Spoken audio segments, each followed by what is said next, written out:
সীতারামচন্দ্রাভ্যাং নমঃ। শ্রীমদ্ বাল্মীকীয় রামায়ণ বালকাণ্ড বা আদিকাণ্ড ১৯ সর্গ। মহর্ষি বিশ্বামিত্র কর্তৃক যজ্ঞে বিঘ্ন সৃষ্টিকারী মারীচ ও সুবাহুর বর্ণনা, উৎপাত নিবারণের জন্য রাজা দশরথের নিকট শ্রীরামচন্দ্রকে প্রার্থনা এবং শ্রীরামের বীর্যবত্তার বর্ণনা এবং রাম বিরহজনিত ভাবী শোকে রাজার মূর্ছা প্রাপ্তি।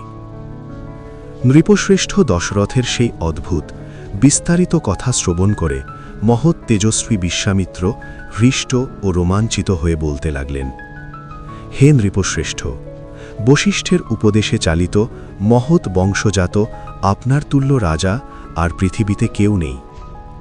হে নৃপশ্রেষ্ঠ, আমার মনোগত বিষয় শ্রবণ করে সেই কার্যকে সুনিশ্চিত করুন, আপনার সত্য রক্ষা করুন। হে পুরুষশ্রেষ্ঠ, আমি সিদ্ধি লাভের জন্য একটি ব্রতের অনুষ্ঠান করেছি, কিন্তু মায়াবী দুই রাক্ষস তাতে বিঘ্ন সৃষ্টি করছে। ব্রতের অধিকাংশ করা হয়ে গেলে সমাপ্তিকালে মারীচ ও সুবাহু নামে সুশিক্ষিত বীর্যবান দুই রাক্ষস সেই যজ্ঞ বেদিতে রক্ত ও মাংস বর্ষণ করতে লাগল। সমাপ্তিকালে ব্রত এইভাবে বিঘ্নিত হলে ব্যর্থ শ্রম হেতু নিরুৎসাহ হয়ে আমি সেই স্থান ত্যাগ করে চলে এসেছি। হে রাজন, আমার মনে কিন্তু সেই জন্য একটুও ক্রোধের উদ্রেক হচ্ছে না। যজ্ঞ আরম্ভ হলে কারো প্রতি অভিশাপ বর্ষিত হয় না, এটাই আচরণীয় বিধি। হে নৃপশ্রেষ্ঠ, আপনার জ্যেষ্ঠ পুত্র সত্যসন্ধ কাকপক্ষধর বীর্যবান রামচন্দ্রকে আমায় দিন। আমার দ্বারা সুরক্ষিত সে নিজের দিব্য তেজের দ্বারা সৎকর্মের বিনাশকারী রাক্ষসদের বিনাশ করতে সমর্থ। বহুভাবে আমি তার মঙ্গল বিধান করব, এ বিষয়ে কোনো সন্দেহ করবেন না। এইরূপ অর্থাৎ রাক্ষস বধরূপ কর্ম দ্বারা সে ত্রিভুবনে খ্যাতি লাভ করবে। সেই রাক্ষসদ্বয় রামের সম্মুখে তিষ্ঠতেই বা দাঁড়াতে সমর্থ হবে না। রাঘব রামচন্দ্র ব্যতীত অন্য কোনো পুরুষই তাদের দুজনকে হত্যা করতে উৎসাহিত হচ্ছে না। বলগর্বিত সেই পাপী মৃত্যু পাশের বশীভূত হয়েছে। হে রাজসিংহ, তারা দুজন মহাত্মা রামচন্দ্রের সমকক্ষ নয়। হে রাজন, পুত্রের প্রতি স্নেহপরায়ণ হয়ে আমার উদ্দেশ্য কর্মে বাধা সৃষ্টি করবেন না। আমি প্রতিজ্ঞা করে বলছি, জেনে রাখুন ওই রাক্ষসদ্বয় যেন নিহত হয়েই আছে। আমি মহাত্মা রামকে সত্যসন্ধ ও পরাক্রমী বলে জানি। মহর্ষি বশিষ্ঠ এবং যারা তপস্যায় রত আছেন তারাও জানেন।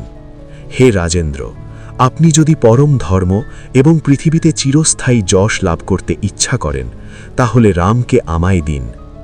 হে কাকুৎস্থ, বশিষ্ঠ প্রমুখ আপনার মন্ত্রীরা সকলে যদি অনুমতি দান করেন, তাহলে রামকে আমার হাতে ছেড়ে দিন। যজ্ঞের অবশিষ্ট 10 রাত্রির জন্য আসক্তিহীন হয়ে আপনি আমার অভিপ্রেত পদ্মপলাশলোচন আপনার আত্মজ রামকে আমায় দিন। হে রঘুনন্দন, আমার যজ্ঞের প্রকৃষ্ট সময়ে যাতে উত্তীর্ণ না হয়ে যায় তাই করুন। আপনার কল্যাণ হোক, মনে কোনো শোক করবেন না। মহাতেজস্বী পরম বুদ্ধিমান পরম ধার্মিক ঋষি বিশ্বামিত্র এইরূপ ধর্ম ও অর্থযুক্ত কথা বলে কথা থেকে বিরত হলেন।